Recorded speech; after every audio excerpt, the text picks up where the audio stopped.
Let me tell you something about humans. Not what you've read in the Galactic Registry. Not the sanitized biology report that the Conclave puts out every third cycle, the one that lists their atmospheric tolerances and their dietary ranges and their average lifespan. Forget all of that. I want to tell you what I saw. Because I was there. I was standing 6 meters away when it happened, and I have spent the last 4 cycles trying to find the right words to explain what a single human being did to the most feared military unit in the outer spiral. I've told this story to my children. I've told it to trade partners who laughed at me, who thought I was embellishing, who thought a Velhari diplomat had finally lost his mind from too many years traveling the deep lanes. I don't care what they think anymore. I was there, and what I saw changed the way I understand the universe. It starts, like most things in my life, on a station. Meridian Cross, if you've traveled the mid-spiral, you know it. If you haven't, picture the largest commercial hub you can imagine, then triple it, and then imagine that it smells faintly of recycled coolant and 17 different species food being cooked simultaneously in a corridor that is never quite wide enough for everyone walking through it. That's Meridian Cross. It sits at the intersection of 4 major trade lanes, which means it is perpetually overcrowded, perpetually loud, and perpetually fascinating. I've been stationed there for most of a standard year, working out of the Velhari trade mission on level 14. Good work, honestly. Boring in the specific way that diplomatic trade work is always boring. Lots of numbers, lots of careful language, lots of sitting across tables from people who are pretending to want one thing while they actually want another, but good, stable, safe. The station itself was a marvel of multi-species engineering, which mostly meant that it was a marvel of compromise. The corridors on the main commercial decks were wide enough to accommodate the bulk of a Gretkin merchant, which is considerable, while still keeping the ceiling height low enough that the S-Silith delegates didn't feel exposed. The lighting shifted in color temperature every 6 hours to approximate the natural cycles of no fewer than 12 different home worlds simultaneously, which satisfied no one completely, but offended no one mortally. The gravity on each deck was independently calibrated, which led to the mildly disorienting experience of stepping off a transit lift and feeling your weight chain by 15% in the span of 3 seconds. You get used to it. The human quarter was on level 9, which I'd visited maybe twice before the events I'm describing. Humans were still relatively new to the Galactic Conclave. Their species had made first contact with the Velhari roughly 30 standard years before this story. And in that time, they'd gone from curiosity to trading partner to, depending on who you asked, either a promising emerging civilization or a deeply unsettling anomaly that the Conclave wasn't entirely sure what to do with. The unsettling anomaly camp was growing, I'll tell you that much.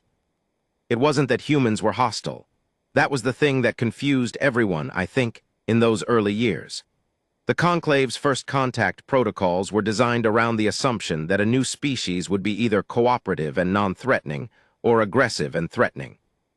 Humans were cooperative, enthusiastic even, genuinely eager to engage with galactic civilization, and also, upon further examination, completely terrifying in ways that they themselves didn't seem to fully appreciate. The biology report started it. The Conclave's xenobiologists submitted their initial assessment of human physiology about 6 months after first contact, and I remember reading it. Even as a young diplomat in training, I read everything, and feeling a kind of creeping unease that I couldn't quite name at the time. Humans evolved on a planet they called Earth. Earth was, by any reasonable measure, a death world. Not a Class 7 extinction event zone like some of the outer rim planets that nothing could survive on, but a Class 4 biohazard. A world where the native life had spent 4 billion years in constant, brutal, escalating competition, and where the apex predator that had eventually won that competition had done so not through superior physical attributes, but through a combination of endurance, adaptability, and what the xenobiologists diplomatically described as an unusually high tolerance for conditions that would be lethal to comparable organisms. What that meant in practical terms was this: humans could survive things that should kill them. Not in a dramatic, miraculous way. Not lightning striking and a human standing up and brushing themselves off. It was subtler than that, and in some ways more disturbing. Humans could lose significant amounts of blood and keep functioning. They could operate for extended periods without sleep in ways that degraded their performance but didn't stop them. They healed from injuries, not quickly by the standards of, say, a Krethian warrior caste, but reliably, consistently, in ways that meant damage that would permanently sideline most species was merely a temporary setback for a human. They could tolerate temperature ranges that would incapacitate a Velhari in minutes. They could breathe atmospheres with oxygen concentrations that were toxic to half the species in the conclave. And perhaps most disconcertingly of all, they ran, not in short bursts the way most species sprint. They ran for hours. Days, if the historical records were to be believed. They had evolved as persistent hunters on their homeworld, capable of pursuing prey across distances that exhausted creatures with far greater short-term speed, simply by maintaining a pace that their bodies were built to sustain indefinitely. The xenobiologists used the phrase cardiovascular redundancy a lot in that report. I didn't understand what it meant at the time. I understand it now. But here's the thing that the biology reports didn't capture, and that I don't think anyone in the conclave fully understood until people like me started actually spending time with humans. The biology was one thing, the psychology was another entirely. Humans knew they lived on a death world. They knew their planet was dangerous. They knew they had evolved in an environment that was, by galactic standards, extraordinarily hostile. And rather than responding to this knowledge with trauma or fear or an urgent desire to escape it, which is what you'd expect, which is what any reasonable species would do, they had developed a relationship with that danger that I can only describe as fond. They had a word for it, rugged. They called their planet rugged. They used it as a compliment. They had another word, tough. Being tough was something humans admired in each other. The capacity to endure hardship was not just a survival trait to them, it was a value, something they aspired to, something they raised their children to embody. And they had a concept, one that took me years to fully grasp, that they called "don't let it stop you." The idea that pain, fear, exhaustion, injury, these were not reasons to stop. These were conditions to be managed, worked through, pushed past. The idea that the only acceptable response to something trying to kill you was to keep going anyway. On most worlds in the conclave, that attitude would be classified as a mental disorder. On Earth, they called it grit. I had been aware of all this intellectually for years by the time I arrived at Meridian Cross. I had read the reports. I had attended the conclave briefings on human psychology and physiology.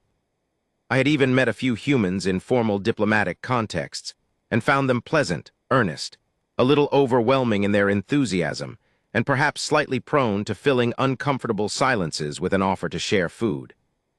But I had never really understood any of it until the day the Vethkai showed up on level 7. Let me tell you about the Vethkai. If humans were the conclave's most puzzling recent addition, the Vethkai were its most feared established power. They had been members of the conclave for nearly 200 standard years, and in that time they had built a reputation that was, to put it plainly, one of the most effective deterrents to conflict in the known galaxy.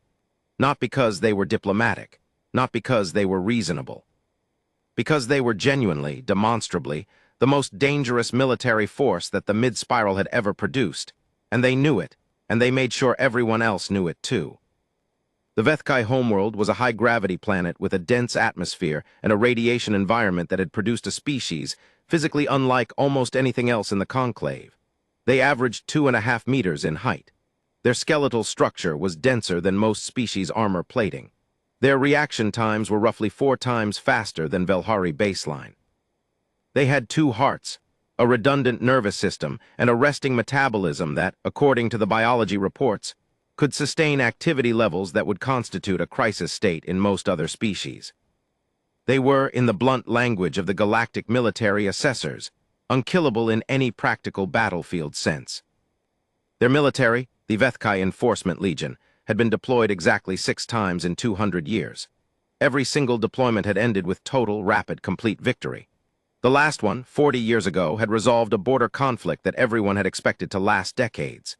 The Enforcement Legion had arrived, surveyed the situation, engaged the opposing force, and achieved total battlefield dominance in 11 standard days. 11 days for a conflict that had been building for 30 years. After that, nobody had wanted to pick a fight with the Vethkai anymore.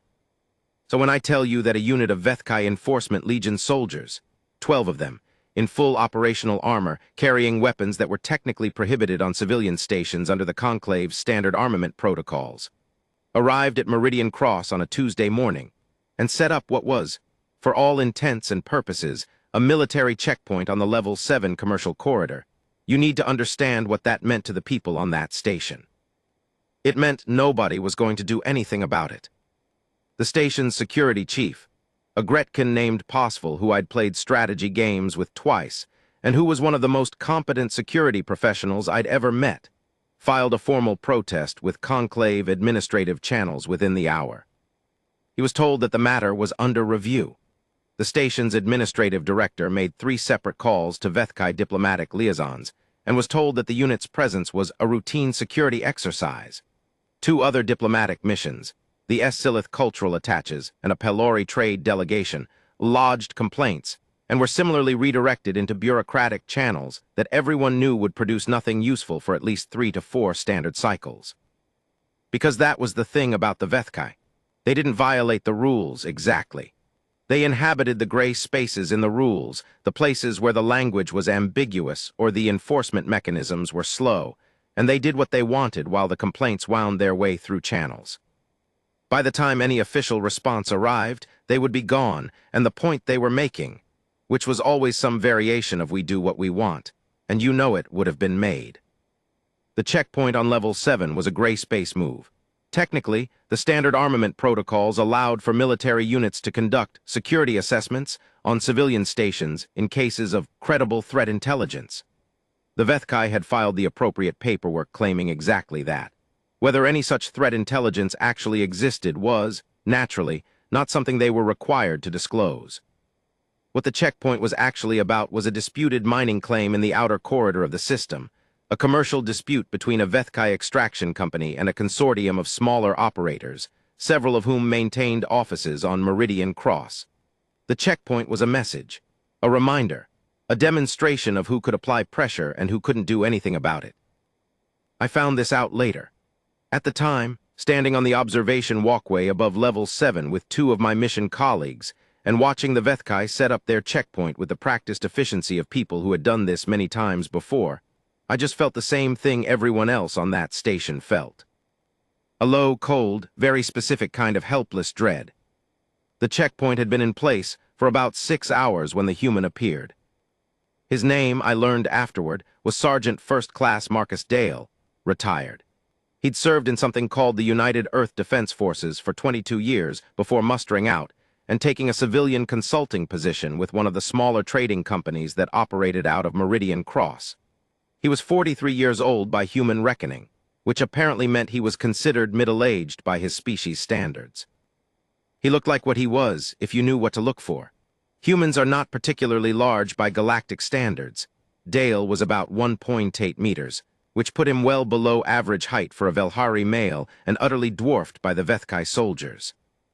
He was broad through the shoulders in the way that humans who spend time working with their bodies often are, and he moved with a quality that I've heard other species try to describe in various ways. Deliberate is one word. Economical is another. His colleagues in the trading company described it as like he's always slightly ready for something. That morning, he was carrying a cargo manifest pad and a personal comm unit, wearing civilian clothes, dark pants, a jacket with his company's logo on the shoulder, and walking through the Level 7 corridor toward the checkpoint with the expression of a man who had places to be and things to do, and had not yet fully registered what was in his way. I was still on the walkway when I saw him approach. I noticed him because of the contrast. This one unremarkable human in civilian clothes walking toward 12 fully armored AI soldiers who collectively occupied enough physical space to fill a small transport vessel. The other beings in the corridor had already adjusted. People were routing around the checkpoint, taking the longer path through Level 8 access, or simply waiting on the far side of whatever errand they'd meant to run. The checkpoint had reshaped the flow of foot traffic on that entire level within hours of being established. Because that's what a unit of armed Vethkai does. It changes the geography of whatever space it occupies, simply by existing. Dale hadn't gotten that particular memo, apparently. Or maybe he had, and it just hadn't landed the way it was supposed to. The lead AI at the checkpoint was a unit commander whose designation I later learned was Vecthoris, a rank equivalent to a senior captain in most galactic military structures. He was, if anything, slightly larger than his unit, which was saying something. His armor was the standard Enforcement Legion configuration. Full-body ceramic plating in the Vethkai military's characteristic dark red-black. A helmet visor that displayed targeting overlays in frequencies I couldn't see from the walkway, and a sidearm holstered at his hip that was, by my estimate, larger than most civilian weapons systems I'd ever encountered.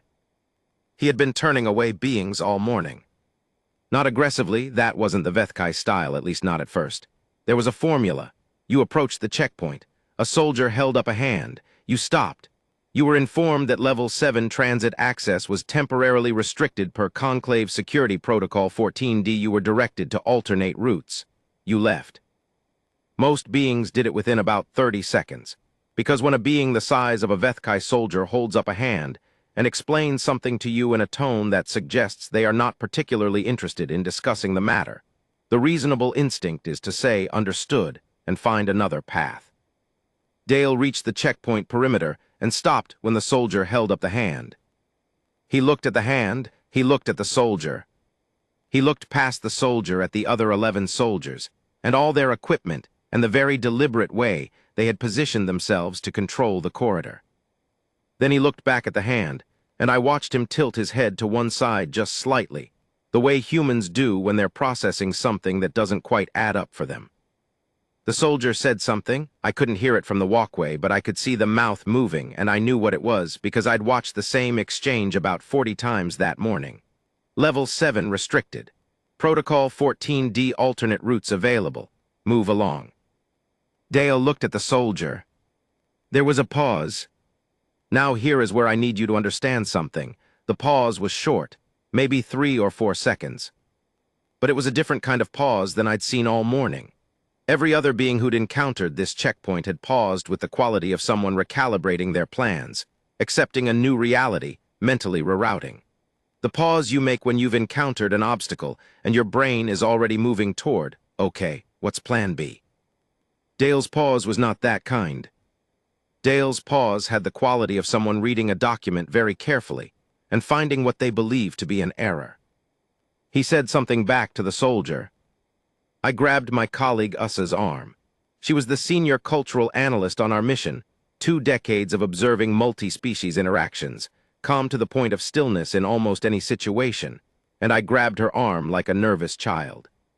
Something is happening, I said. She looked at me, she looked at the corridor below, she looked at Dale and the Vethkai soldier. It's fine, she said, he'll move along. But she didn't look away.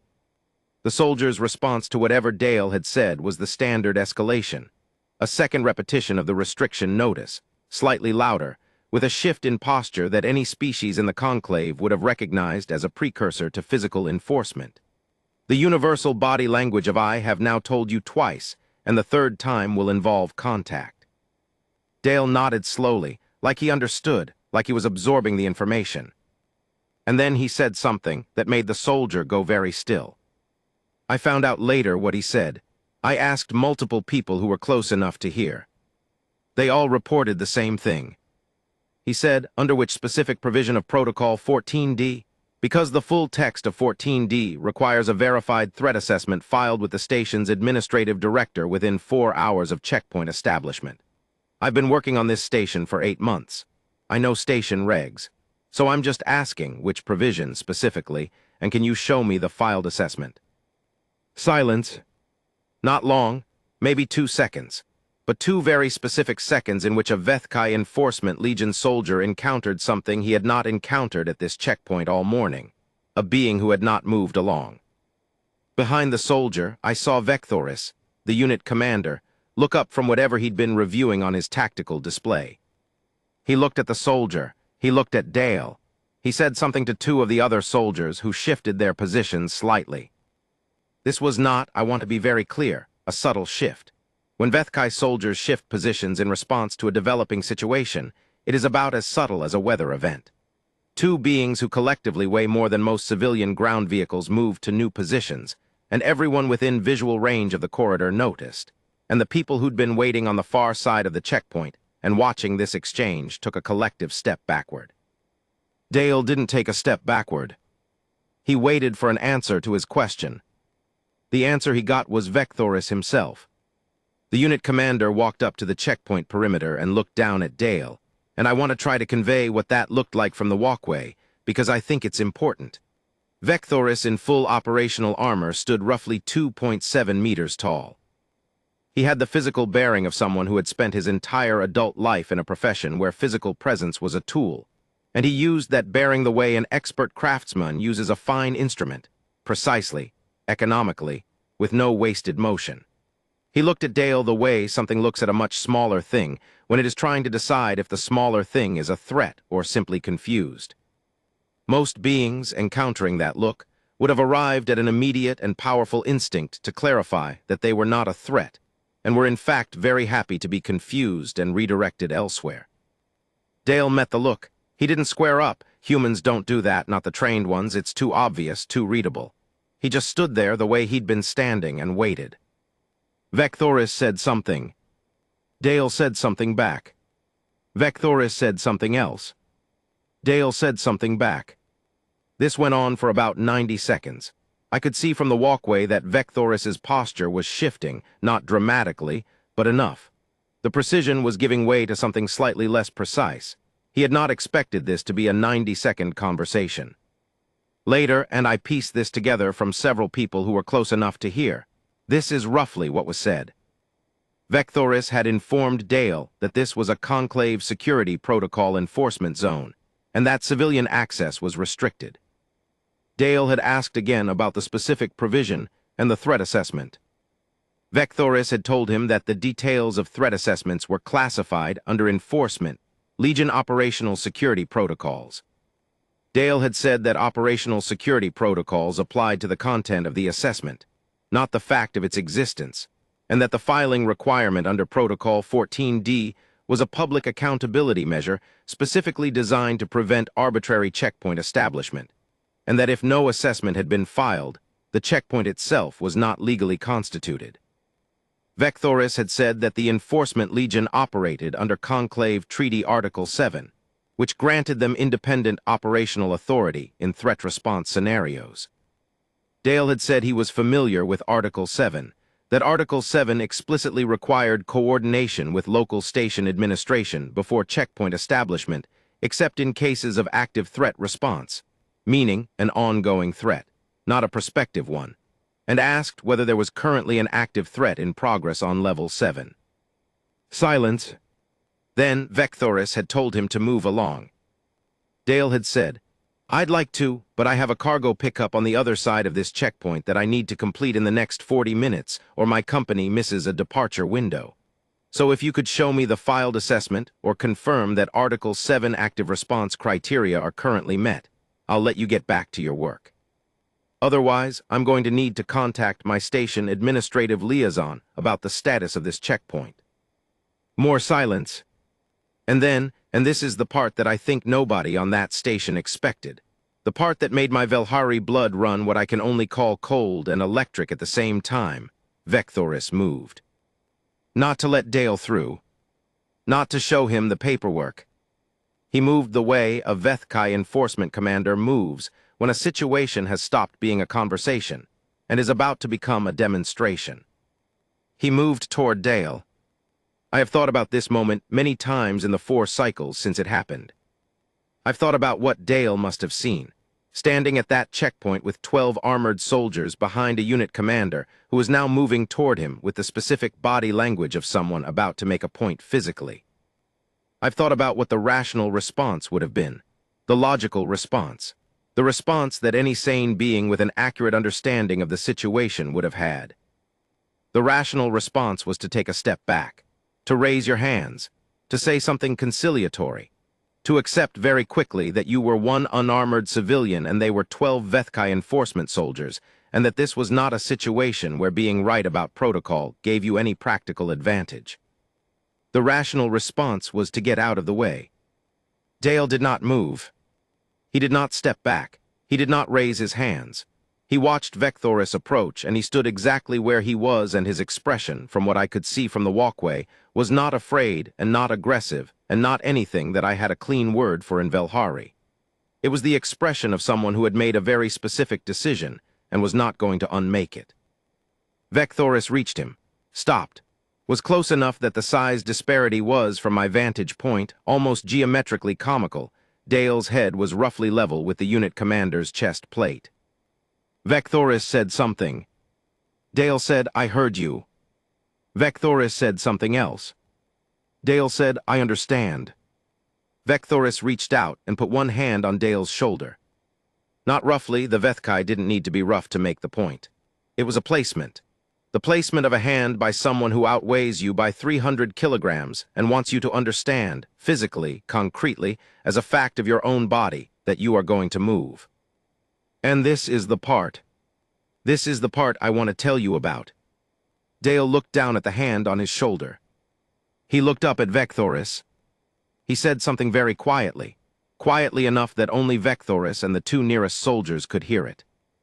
I didn't find out what he said until 3 days later, when one of those soldiers, a younger Vethkai who was apparently more shaken by the experience than he'd have liked to admit, told the story to someone at a station bar who told it to someone else who eventually told it to Ussa. What Dale said was this: "Commander, I want you to think very carefully before you do what you're about to do, not because of me, because of what happens next if you do it and whether it's worth it to you." Vecthoris said something. Probably something about his authority, about the Legion, about Dale's options being limited and declining. Dale said, "I'm not questioning your authority. I'm asking you to consider whether exercising it this way, right now, over a cargo manifest, is the outcome you want to be responsible for.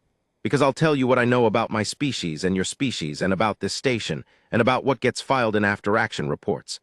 And I'll tell you that the only way this ends badly is if you push it. I'm not going to push it. I'm standing here because I'm right about the regs, and because backing down sets a precedent I'm not willing to set. But I'm not escalating, so the question is whether you are." Another silence. And then something happened that I have never, in 30 years of diplomatic work, seen a Vethkai enforcement officer do in a confrontation with a civilian. Vecthoris took his hand off Dale's shoulder. The corridor had gone completely, absolutely silent. I'm not exaggerating this. The main commercial corridor on level 7 of Meridian Cross, a space that processed several thousand transits per day and was never, under any normal circumstances, quiet, had gone silent. The people who'd been routing around the checkpoint had stopped. The people on the far side had stopped. Even the ambient mechanical hum of the station felt more present, more audible, as if the reduction in other noise had suddenly made the infrastructure itself legible. Ussa's hand had found my arm at some point. I wasn't sure when. Vecthoris had taken his hand off Dale's shoulder, and he was standing there, and something was happening in the geometry of that exchange that I was not sure I was reading correctly. Vethkai enforcement officers don't step back. That was the thing. It was not a cultural taboo exactly, it was something deeper than that, something written into the structure of how the Legion operated and what it meant to be a Vethkai soldier in a confrontational scenario. You didn't give ground. You didn't de-escalate out of the confrontation. You resolved the confrontation on your terms, or you escalated until it was resolved on your terms. Because showing the willingness to step back was, in the cultural calculus of the Vethkai military, the same as showing weakness. And showing weakness was the thing that made every future confrontation harder. Vecthoris had taken his hand off Dale's shoulder. He wasn't stepping back, not literally. But he had removed the physical assertion. And in the Vethkai context, that was a signal that meant something. And the 11 soldiers behind him were reading it. And the people in the corridor who understood enough Vethkai military culture to read it were reading it. And I was reading it from the walkway without being entirely sure I believed what I was reading. Dale said something else, still quiet, still the same tone, not victorious, not relieved, not any of the things you'd expect from someone who just faced down a Vethkai enforcement commander, just measured and calm. Later I found out what he said. I'll need about 20 minutes to get to my pickup and back. If you need to verify my manifest, I'm happy to stand here while you do. Your call, Commander. Vecthoris looked at him for a long moment. Then he turned and said something to the nearest soldier. The soldier stepped aside. Dale walked through the checkpoint. He walked at the same pace he'd been walking when he arrived. Not hurrying, not dawdling. He adjusted his grip on the cargo manifest pad slightly, the way you do when you've been holding something at a particular angle and your hand needs a change. And he walked through, and the 12 Vethkai soldiers watched him go, and the corridor watched the Vethkai soldiers watch him go. I don't think I breathed for about 15 seconds after he disappeared around the far corridor bend. Ussa had been silent for the entire exchange. She was silent for another 30 seconds after Dale went through. Then she said very quietly, in the Velhari cultural analyst's precise, careful way, "Oh, just that one syllable." I said, "Did I just watch that?" She said, "Yes." I said, "Did he just?" She said, "Yes." We stood there for another minute. Below us, the level 7 corridor began the slow process of returning to something like normal. People started moving again, carefully, the way you move through a space where something has just happened and you're not sure if it's fully finished happening. The Vethkai soldiers resumed their positions. Vecthoris went back to his tactical display. But something had shifted, in the atmosphere of that corridor, in the way the soldiers held themselves. Something small and structural had moved, quietly, like a seam giving way inside a piece of machinery that still looked intact from the outside. Part 2, what he came back with. 22 minutes later, Marcus Dale came back through the checkpoint. He was carrying a cargo container about the size of a travel case, standard commercial goods packaging, nothing remarkable, and he nodded at the soldier who moved to let him through, the way you nod at someone you've met before but aren't particularly close to. Professional, courteous, no edge on it. Vecthoris watched him pass but said nothing. Dale walked to the transit lift and was gone. And that should have been the end of it. That should have been a story about one human veteran who knew his regulations and stood his ground and walked through a checkpoint and caught his cargo pickup. And that was that, a minor incident, a footnote. The kind of thing that happens on large multi-species stations, the small daily collisions between authority and individual stubbornness, rarely remembered and never documented. Except, about 2 hours later, I was back in the Velhari trade mission on level 14, working through a shipping contract that was making my eyes cross, when Ussa knocked on my office doorframe and came in with an expression I couldn't quite read. She said, "The Vethkai checkpoint is down." I looked up from the contract. "What?" "They packed it up 40 minutes ago. The whole unit shipped out on a Vethkai fast transit vessel. The level 7 corridor is fully open again." I stared at her. She said, Posvel got word from his contacts in Conclave administrative channels. Apparently the Vethkai filed their own request for an incident review withdrawal, voluntarily, before any official response to the complaints came through. I said, "That doesn't make any sense." She said, "I know." I said, "The Vethkai don't withdraw from checkpoints voluntarily." She said, "I know." I said, "Because of Dale." She sat down in the chair across from my desk and looked at me with the expression of someone choosing their words very carefully. She said, "Not just because of Dale. He filed a report right after he went through the checkpoint. He filed a formal incident report with station administration, with conclave oversight, and this is the part, with the United Earth Defense Forces Liaison Office on Level 12. I hadn't known there was a UEDF Liaison Office on Level 12. Ussa said, "There are apparently 3 UEDF Liaison offices on Meridian Cross. It's one of the most important trading hubs in the mid-spiral, and Earth has been working very hard over the last decade to establish a presence at every major node." I said, "So he filed a report." She said, "He filed a very specific report, with very specific language. Protocol citations, Article 7 analysis, time-stamped evidence of the checkpoint establishment against the administrative filing record, which, as it turned out, had not been filed within the 4-hour window, exactly as he said." She paused.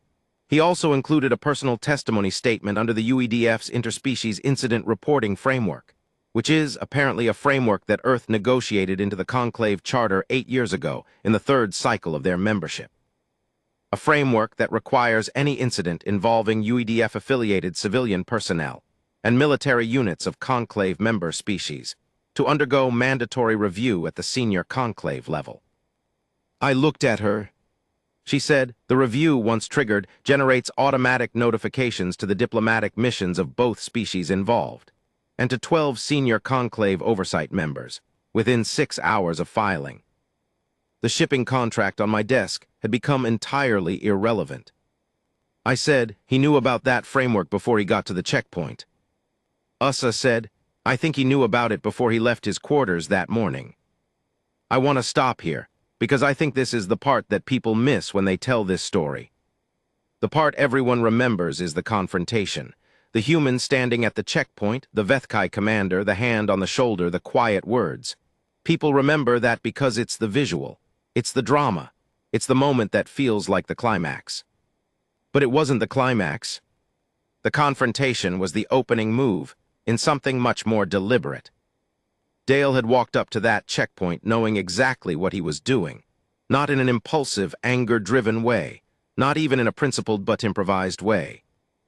He had gone to the checkpoint knowing that the checkpoint was probably not legally constituted, knowing the specific regulatory provisions that governed it, knowing that if Vethkai soldiers physically attempted to move him, he could document that as an incident under the UEDF's interspecies framework, and knowing that the incident report, filed quickly, filed specifically, filed with the right people, would create more problems for the Vethkai than the mining claim dispute they were trying to win was worth. He had known all of that before he put on his jacket and picked up his cargo manifest pad and went to work that morning. Because here's the other thing about humans that the biology reports don't capture. They plan, not the way we plan, with careful models and probability assessments and multiple contingency branches. They plan with something more intuitive and more dangerous, a kind of rapid situational assessment that runs on what they call gut feeling, but which is actually decades of accumulated pattern recognition running faster than conscious thought can keep up with. Dale had seen the checkpoint. He'd understood what it was. He'd connected it to the mining dispute he knew was happening in the outer corridor. He'd looked at the physical presence of the Vethkai, and instead of feeling helpless, instead of doing the thing that every other being on that station had done, which was root around it and wait for someone else to handle it, he had done a different calculation. He had calculated what it would take to actually stop it. Not confront it, not complain about it, stop it. And then he had gone and done that thing. The UEDF liaison office on level 12 was headed by a woman named Commander Petra Vazik, and I met her in person about a week after the checkpoint incident, at a multi-mission social function that level 14 hosted every third cycle. She was a small woman in her mid-50s by human reckoning, with very short gray hair, and the kind of still, attentive quality that I'd come to recognize in humans who had spent a long time in environments where reading a room quickly was a survival skill. I had looked her up before the function. She had 28 years in the UEDF, the last 11 in diplomatic liaison work.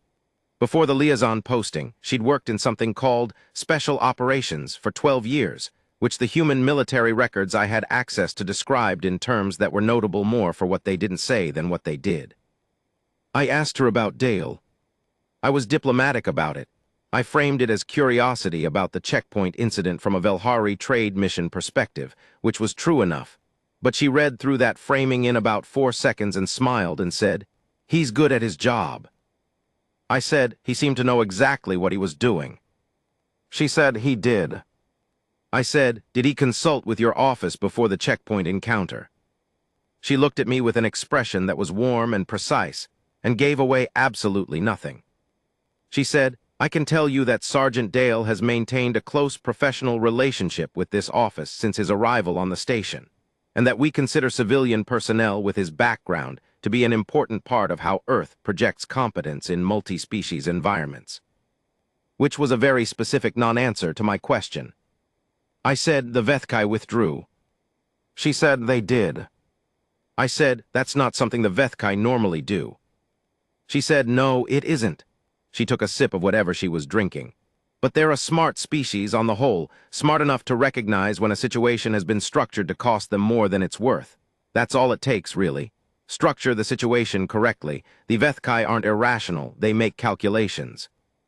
They just usually get to make those calculations from a position of overwhelming advantage, which means the calculations almost always come out the same way." She paused. "Marcus structured it so the calculation came out differently." I thought about that for a while. Then I asked the question I'd actually been working toward. I said, did you teach him to do that, or did he know already? Commander Vazik looked at me for a moment. Then she smiled again, and this time there was something in the smile that I didn't have an exact word for in Velhari. Something that was proud and rueful and ancient all at the same time. She said both. Part 3, what the Vethkai didn't know. 3 weeks after the checkpoint incident, Vecthoris came back to Meridian Cross. Not with a unit. Not in operational armor. He came alone, in civilian travel dress, and he went to the Level 7 commercial corridor, and he found the small trading company office where Marcus Dale worked, and he went inside and asked to speak with him. I only know this because Dale told me about it himself later, at a small food stall on Level 8 that he'd introduced me to. One of those hybrid cuisine places that only exist on big multi-species stations, where the menu is the result of 17 species food traditions filtered through whatever ingredients the station's supply chain can actually source. He liked a dish that he said reminded him vaguely of something his mother had made in a place called Colorado, which I gathered was a region on Earth with particular geographic character. He told me about the visit over that food. He said Vecthoris had come in and sat down across from him and had not said anything for a long moment. Dale said he'd waited, because he had the sense that whatever the Vethkai commander wanted to say was something he was finding difficult to organize, and Dale was not in the habit of rushing people through things that were difficult to organize. Finally, Vecthoris had said, I want to understand what happened. Not confrontationally, not as an opening to a threat, just plainly. The way someone asks a question when they've been thinking about it for 3 weeks and haven't been able to answer it themselves. Dale said he'd asked what specifically Vecthoris wanted to understand. Vecthoris said, you knew you were outmatched. Every physical metric, 12 soldiers to 1 civilian, I could have moved you. Dale said, yes. Vecthoris said, but you didn't move. Dale said, no. Vecthoris said, because of the regulations, because of the UEDF framework. And Dale said, and this is the part that I have thought about more than anything else in this entire story, Dale said. Partly, but that was the strategy, not the reason. Vecthoris asked him what the reason was. And Dale said, because somebody needed to. Vecthoris was quiet for a moment. He said, that's all. Dale said, that's everything. Vecthoris thought about that. Then he said, in the Legion we have a concept, the highest form of the warrior's discipline. It means, roughly, the one who can end the fight without fighting is the one who was never afraid of the fight. Dale said, that's a good concept. Vecthoris said, we don't usually encounter it outside the Legion. There was a silence. Then Vecthoris said, the mining dispute will be resolved through standard conclave arbitration. The Legion's involvement was a miscalculation. Dale said, I figured. Vecthoris said, I wanted you to know that. Dale said, appreciate it. Another silence. And then Vecthoris, who was a 2.7-meter armored military commander of the most feared enforcement unit in the mid-spiral, said to one unarmored retired human sergeant sitting across a desk from him, you were not afraid. Not a question. Dale thought about it for a moment. Then he said, I was terrified. Vecthoris looked at him. Dale said, the whole time, completely. Vecthoris said, you didn't show it. Dale said, that's the point. I have told this part of the story to many people over the years, and it's always the part that lands differently depending on who I'm telling it to. Species with strong warrior traditions usually respond to the concept Vecthoris referenced. They recognize the form of it, the idea of the fighter who can end the fight without fighting. They nod. They understand that framework. Species with strong diplomatic traditions usually respond to the strategy, the regulatory research, the UEDF framework, the structured approach to making the checkpoint more expensive than it was worth. They nod at that. They understand that framework.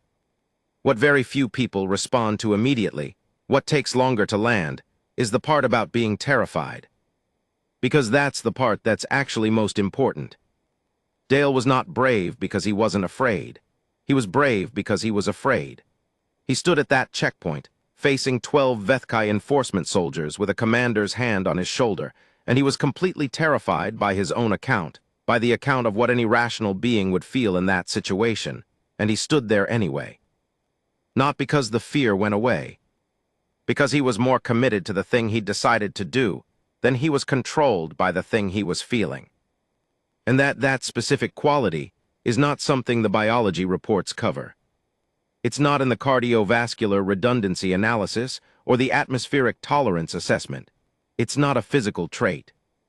It's a choice, made in a moment when everything in your nervous system is screaming at you to make the opposite one. Humans call it courage. I don't think any other species has a word for exactly this thing, because no other species we've encountered seems to experience it quite this way. The simultaneous presence of fear and action, the choice to move forward into the fear rather than with it absent. The Vethkai aren't afraid of much, physically, because their physiology genuinely reduces the survival stakes of most confrontations. The Velhari manage fear through careful risk assessment and avoidance of situations where fear would arise. The Silith have a cultural framework for transcending fear through meditation. Humans feel it, the whole thing, and then they do the thing anyway. On Earth, they had 4 billion years of practice. Part 4, the second incident. I want to be honest with you. I wasn't planning to include this part. The story felt complete. Dale at the checkpoint, the regulatory trap, the Vethkai withdrawal, the conversation in the office. A clean arc. A satisfying one. A story about a human outthinking a superior force, using intelligence and preparation and nerve where physical advantage didn't exist. But about 3 months after the checkpoint incident, something else happened, and I was there for that one too, and I don't think the full picture is complete without it. Because the first incident showed you the strategy. The second incident showed you what was underneath the strategy. It happened in the Level 9 transit hub, which was the junction point between the human quarter and the main commercial decks. Large space, high ceilings, heavy foot traffic, the kind of perpetually chaotic organized movement that large transit hubs always have, beings arriving, departing, meeting, parting, carrying things, looking at arrival boards, looking at comm units, occasionally just standing in the flow of movement looking lost. I was passing through on my way to a meeting on Level 8 when I heard it. Raised voices, which on Meridian Cross was not by itself alarming, with 17 species living in close quarters. Raised voices happened constantly, and usually meant nothing more than 2 beings disagreeing about something and expressing it at a volume calibrated for a different acoustic environment. But there was a quality to this set of raised voices that made me slow down, made me look toward the sound, made something in the base of my Velhari instincts say this is different. A group of young Drekful, 4 of them, juveniles by their species' physical markers, probably on their first or second off-world trip, had cornered something against the wall near the eastern transit corridor. I couldn't see what they'd cornered at first because of the crowd and the angle, but I could see that people were giving the situation a wide berth, which meant that the specific social calculation of not my problem was running at full strength, which meant people were scared enough of the Drekful to detour, but not scared enough of whatever was happening to do anything about it. The Drekful were a mid-spiral species, not conclave members, present on the station on a commercial transit permit. Juveniles at roughly human-equivalent early adulthood, maybe 16 to 20 of the human age span. They'd clearly had something intoxicating, based on the slightly uncoordinated quality of their movement. Drekful in that state were unpredictable in ways that even adult Drekful would have found concerning. And what they'd cornered against the wall was a child. A human child. I estimated about 8 or 9 years by human reckoning. A girl, with dark hair in a braid, wearing the logo of one of the civilian family transit programs that brought dependents of long-term station residents on station visits. She was completely still against the wall. Not crying, which I later understood was a human child's terror response when the fear is bad enough. The freeze, the absolute stillness. The body shutting down everything non-essential while the threat is so large that the normal responses seem futile. The Drekful juveniles were not physically harming her. They were doing what frightened, intoxicated juveniles with a size and number advantage sometimes do, which was performing their own bravery for each other by demonstrating that they could make a much smaller being afraid. Circling, saying things, getting closer and pulling back, the rituals of cruelty that require an audience. I was 40 meters away and moving toward the situation when I heard a voice. Not raised, not loud. Moving from my right, somewhere behind me, cutting through the ambient noise of the transit hub with the specific quality of something aimed and controlled. The voice said, "Step back." 2 words, level and clear. I turned. Marcus Dale had apparently been in the transit hub for some other reason. He was in civilian clothes, no manifest pad this time, probably just moving through. And he had seen the same thing I'd seen.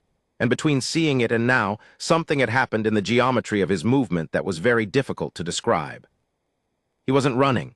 He was walking at a pace that was faster than ordinary and exactly controlled. And there was something in how he moved that had cleared space around him in the way that objects in certain trajectories clear space.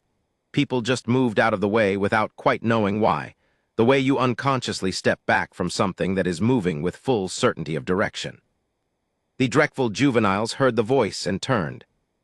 4 of them, each probably half again Dale's mass, 3 times his reach.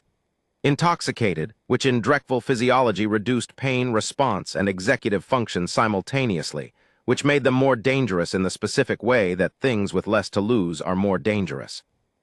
Dale stopped about 3 meters from the group. He looked at the child. He said to her, "Are you hurt?"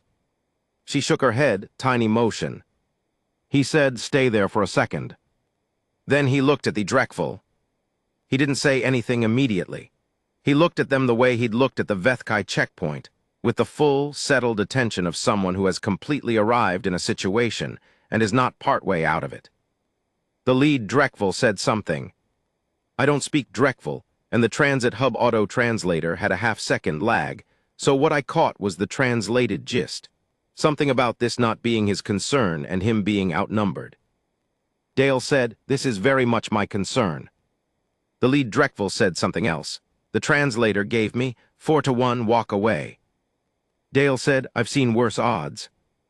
And here is where it got complicated, because the lead Deathworlder moved. Not toward Dale, toward the child. It was a feint, or a threat, or maybe just an expression of the intoxicated brain's logic. An assertion that what they had here was more valuable to them than engaging with the new variable.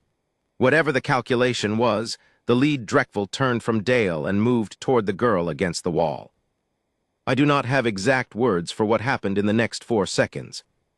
I have an impression, a set of impressions, fragmented in the way that fast things always are, because the human eye and the Velhari optical system both process fast movement differently than slow movement. And what you end up with is not a continuous record, but a series of moments with the transitions between them blurred. Moment 1, Dale moving. The speed of it was the thing that I keep coming back to. He had been 3 meters away, standing still, and then he was not standing still anymore, and the transition between those states was so rapid that what I registered was not movement but relocation. He was there, and then he was here, and the 4 meters between those 2 points had been traversed in a time span that my brain filed in the category of things that happened fast, without being able to be more specific than that. Moment 2, the lead Deathworlder no longer moving toward the child. There was contact, I could see that. Dale had interposed himself between the lead Deathworlder and the girl, and there had been contact, not a blow, not a struggle, but something more specific. A physics problem solved.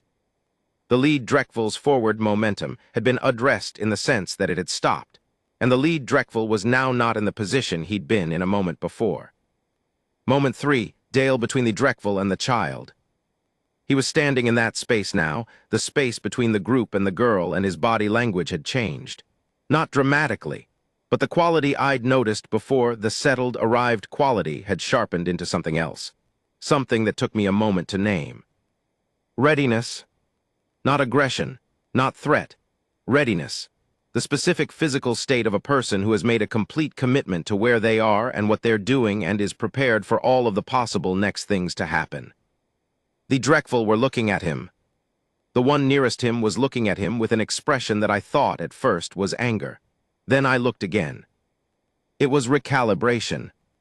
The intoxication was still there, in the way they moved and held themselves, but something had changed in the processing behind it. A variable had entered the situation that was making the math work out differently. Dale said quietly, steadily, You're going to walk away right now. You're going to walk away, and I'm going to take this child to find her family, and this is going to be over. Or it's going to go in a different direction, and I promise you, and I want you to hear this as a promise, not a threat. You don't want the different direction." He paused. He said, "I'm not telling you this because I'm afraid of you. I'm telling you because you're young and you're intoxicated, and this situation has an exit that doesn't cost you anything except a walk. Take the walk." The lead Dreckville looked at him for a long, specific moment. Then he made a gesture to the others. And they walked away. Dale turned to the child. He crouched down, which humans do instinctively to reduce their size when speaking to children or frightened beings, and which is one of the most genuinely kind physical habits I've ever observed in any species, and he said something to her quietly. She nodded. He said something else. She nodded again. He held out his hand, and after a moment she took it, and he stood up and walked her toward the transit hub security station, and I watched him go. He didn't look back at where the Dreckville had been. He looked at the child's face, checking on her, in the way you look at someone you're responsible for in a moment when they've been scared. The crowd that had reorganized itself around the incident began, slowly, to move again. I stood in the transit hub for a long moment after they'd gone. Then I sat down on one of the waiting benches, because my legs felt slightly unreliable, and I put my hands on my knees and I tried to figure out what I was feeling. What I was feeling, I realized, was something I didn't have a clean Velhari word for. Something adjacent to awe and adjacent to unsettlement, and adjacent to a quality that I might call relief if I were the one who'd needed something. I had watched a being who was, by any physical metric, outmatched, outnumbered, outmassed, in an intoxicant situation with a high chaos coefficient, step into the worst position voluntarily, with full knowledge of the odds because there was a child against a wall who was frightened. Not because he was ordered to, not because it was his professional role at that moment, not because someone was watching. Because there was a child against a wall who was frightened. Because somebody needed to. Part 5, what it all means. I've been working on this account for 4 cycles now. Writing it, putting it down, coming back to it. Revising things, adding things I'd forgotten, taking out things that I'd realized I'd misremembered. My daughter, who studies xenocultural psychology at the Velhari Institute, keeps asking me to send it to her department. My old mission colleague Ussa has read 3 drafts and tells me I still haven't quite gotten to the heart of it. She might be right. Let me try one more time. The Galactic Conclave has been tracking human development since first contact 30 years ago. The debates about humanity's trajectory, what role they'll play in conclave politics, whether they're a stabilizing or destabilizing force, whether their biological characteristics pose a security consideration for other species, how to effectively integrate a Deathworld species into a galactic civilization built around very different survival baselines. Those debates have been going on for almost as long. Most of the debate focuses on the physical stuff, the endurance, the pain tolerance, the healing capacity, the persistence hunting and the high-gravity tolerance and the cardiovascular redundancy and all the rest of it. There are conclave members who advocate for strict protocols governing human presence in militarized zones, human access to advanced weapon systems, human participation in certain categories of multi-species negotiation. There are serious academic arguments. I have read them. I have sat in rooms where they were made. That the Deathworld origin of humanity represents a long-term structural challenge to the stability of the galactic order. That a species evolved for survival at all costs in an environment as brutal as Earth will inevitably conflict with civilizations that evolved under gentler pressures. Those arguments are not entirely wrong, but I think they're incomplete. Because they focus on what humans can do. They don't focus on what humans choose to do. Marcus Dale did not go to that checkpoint because he was strong or fast or physically fearless. He went because he'd thought about it and decided it needed to happen, and because the alternative, routing around it, accepting it, waiting for someone else to deal with it, was not something his internal accounting could accept. He stood there terrified, because walking away would have cost him something more important than safety. He walked into the transit hub situation without hesitating, because there was a child who needed something, and he was the person who was there, and being the person who was there was enough reason. That's not Deathworld biology. That's character, And I think I've thought about this for 4 cycles now. The thing that the AI underestimated, the thing that everyone who has ever dismissed or underestimated or tried to leverage humanity's apparent vulnerability against them has underestimated, is not the physical traits. It's not the endurance or the pain tolerance or the persistence. It's the thing that produces someone who stands at a checkpoint and says somebody needed to. It's the thing that produces someone who sees a child against a wall and doesn't calculate odds, doesn't root around it, doesn't wait for a professional to handle it. It's the thing that evolved not in spite of the death world, but because of it. The specific kind of stubborn, specific kind of purposeful, specific kind of quietly ferocious commitment to the thing in front of you that you develop when 4 billion years of violent environment have selected, rigorously and without sentiment, for the trait of not giving up. Humans are persistent because Earth killed everything that wasn't. But they're good, the good ones, the ones like Dale, because they took that persistence and they aimed it at something worth persisting for. I talked to Dale one more time before I left Meridian Cross. The Velhari trade mission was closing the Level 14 office, some restructuring at the diplomatic level that I won't bore you with, and I had about 48 hours before my transit departed, and I'd spent most of them archiving files and saying professional goodbyes. He found me, actually. He'd heard I was leaving, and he came to the mission offices to see if I wanted to eat something before I went. That food stall on Level 8 with the hybrid menu and the dish that reminded him of Colorado.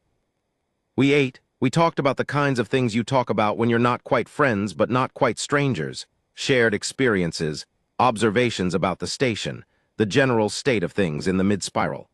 He asked about the Velhari diplomatic situation. I asked about his cargo work. At some point I said, "Can I ask you something, and will you actually answer it?" He said, "Probably." I said, "Vecthoris asked you if you were afraid and you said you were terrified. Was that true?" He said, "Completely." I said, "Then why do you do it? The checkpoint, the transit hub, why does a rational person put themselves in those situations when they can see the odds?" He looked at me for a moment. He was eating something, whatever his version of the hybrid dish was, and he put it down and looked at the table for a second, the way people do when they're looking for the right words. He said, "My grandfather told me something when I was young. He was military like me, fought in a conflict on Earth about 60 years before my time. And he told me I was maybe 10 years old, asking him about whether he'd ever been scared. He said, 'Marcus, the bravest thing I ever did, I was so scared I thought I was going to be sick. I did it anyway because the alternative was living with having not done it, and that seemed worse.' I said the alternative was worse. He said, 'Yeah.' I said not dying, not physical harm, but not doing it. He said, 'When you've grown up somewhere that's trying to kill you, death becomes less abstract. You know it's coming eventually. What you're actually managing is what you do with the time in between. And you can spend that time making yourself smaller, staying out of the way, routing around the hard things, waiting for someone else to handle it. That's valid. That's a choice,' he paused, 'or you can decide that what you have is worth spending.' He picked his food back up. Then he said, quieter, 'Humans have a phrase, no one is coming to save you. We say it as a warning, as a reminder that the cavalry isn't always coming. But it's also an invitation if you think about it. If no one's coming to save you, then you have to be the person who shows up. And if you're the person who's there, you might as well be the person who acts.' I thought about the child in the transit hub, the way he'd looked at her while he crouched down, checking if she was okay. I said, 'You might as well be the person who acts.' He said, 'Seemed like the better option.' I left Meridian Cross 42 hours later. Standing at the departure platform, waiting for my transit, I thought about everything I'd seen in my year on that station. The trade negotiations and the diplomatic functions and the 17th species cuisine and the corridor disputes and the gravity shifts and possible strategy games and USA's careful analysis and all the 1,000 ordinary things that make up a year in a place. And I thought about a man with a cargo manifest pad walking up to 12 Vethkai soldiers and asking about the specific provision. I thought about a man saying somebody needed to, like it was the most obvious thing in the world, like it barely needed saying. I thought about a child's hand being held while she was walked towards somewhere safe. The galaxy thought it understood humans. 30 years after first contact, the biology reports were comprehensive. The psychological profiles were thorough. The conclave had full documentation on atmospheric tolerances and dietary ranges and average lifespans and all the rest of it. But I think what happened on Meridian Cross, what Vecthoris encountered at that checkpoint, what 4 Dreckful juveniles encountered in the transit hub, is something the galaxy still doesn't fully have a category for. They underestimated a human, not because they failed to read the physical data, because they didn't understand what the physical data meant. A species forged in 4 billion years of constant extinction pressure doesn't just produce bodies that can take more punishment. It produces people who have, at some fundamental level that goes deeper than strategy and deeper than training and deeper than even conscious choice, decided that the thing in front of them is worth standing for. That the fear is not the point. That somebody needed to is always a complete sentence. And, epilogue, a note from Kael'vas. I've added this at the end because Ussa, reading the latest draft, pointed out that I never said what happened to Marcus Dale after I left. The honest answer is, I don't know everything. We've exchanged messages a few times in the cycle since. The informal kind, not the diplomatic kind. The kind where you ask about someone's work and someone's life and someone's food recommendations for whatever station they're currently on. He's still doing cargo consulting work, as far as I know. He mentioned, in a message about 6 months ago, that the UEDF liaison office had asked him to take on some informal advisory work in addition to the consulting. He'd said yes. I asked him once, in a message, whether the Vethkai ever made contact with him again after Vecthoris's visit. He said one thing. He said that Vecthoris had sent a formal commendation through conclave channels, a very specific kind of recognition that, in AI military culture, the Legion reserves for beings who demonstrate what they call battlefield awareness without battlefield engagement. There is, apparently, only one such recognition in the Legion's entire history that had been awarded to a non-Vethkai. There were 2 now. I told him that seemed significant. He said it seemed polite. That's Marcus Dale, I suppose. That's the thing about humans. They do the terrifying thing, the impossible thing, the thing that reshapes the calculations of the most feared military unit in the mid-spiral. And when it's done, they call it polite.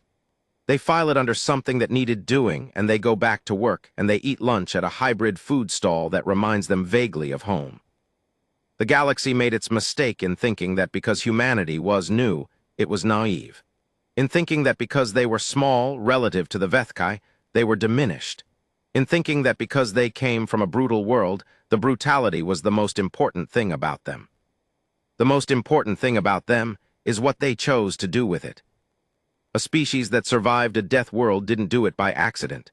They did it because at some point, at 1,000 points, at 1,000,000 points, across 4 billion years, someone was standing at the thing that was going to kill them, and they were terrified, and they had the choice to run or to stand. And they stood. And they stood. And they kept standing. Until one day they built ships and went to the stars, carrying that choice with them like a compass, and somewhere in the mid-spiral they set foot on a station and walked up to a checkpoint and asked about the specific provision. That's the galaxy's biggest mistake. Not underestimating the endurance, not underestimating the pain tolerance, not even underestimating the strategy, underestimating the choice, underestimating what it means when a species that the universe tried to kill 4 billion years in a row looks at the thing in front of them, the checkpoint, the corridor, the child against the wall, and decides, quietly and without fanfare and while completely terrified, somebody needed to, so it's going to be me.